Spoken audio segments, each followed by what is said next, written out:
So John and I were really trying for our fourth child. We have 3 girls in the house. We actually really wanted a boy, honestly. And when we found out we were having a boy, it was like the best thing ever. We were so excited. The whole family was excited.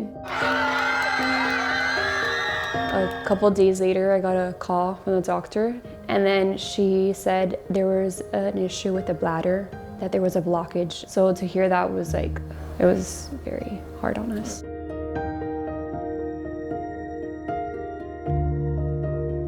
What did I do wrong? Like, did I not take my prenatals? I kind of just like blame myself. And I felt bad for John because it was his first boy. The concerns of the bladder obstruction was that the bladder could essentially grow so big it would burst. And obviously he wouldn't make it to birth.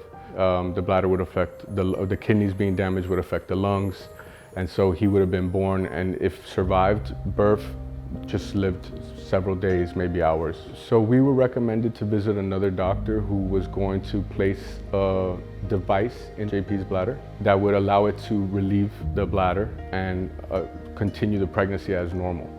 But it wasn't something that was practiced commonly. We both felt that after the surgery was successful, that really there was kind of nothing in our way. You know, we felt like the pregnancy was going to be normal, he would grow up, have a normal life. During the follow-ups and ultrasounds that we were doing on a weekly basis, we were told that his kidneys were significantly small.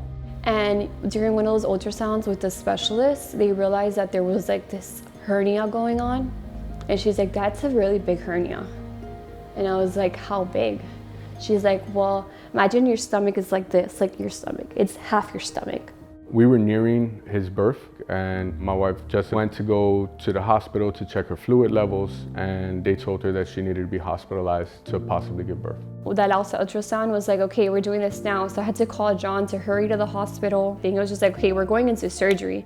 And during delivery, I remember seeing him come out for the first time and having, I believe, what was his intestines in some type of membrane outside of his body. And I heard him cry, and I looked past what was happening at that point in time. It's just a wonderful moment to see my son born. I wasn't able to hold him. They kind of just showed me him briefly, and then they had to take him. I just remember, like, in the corner of my eye, seeing him intubated.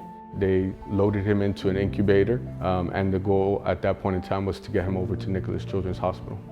I met JP right after birth. He was actually transferred from his birthing hospital, where he was actually pretty sick. Unfortunately, within the first few days and week of life, it was determined that JP was on the severe end of the spectrum and was in complete kidney failure. At that time, we determined he needed some form of what we call renal replacement therapy, also kind of known as dialysis. The difference between peritoneal dialysis and hemodialysis is that hemodialysis, you're getting set up with a machine that basically takes out your blood and cleans it and returns your clean blood. Peritoneal dialysis is mostly for either small babies or children that can't really handle hemodialysis. Babies cannot do hemodialysis, they can't handle that much blood being removed at a time. So it's a catheter that goes into your peritoneal cavity. We put fluid in there, it cleans, and then it comes back out.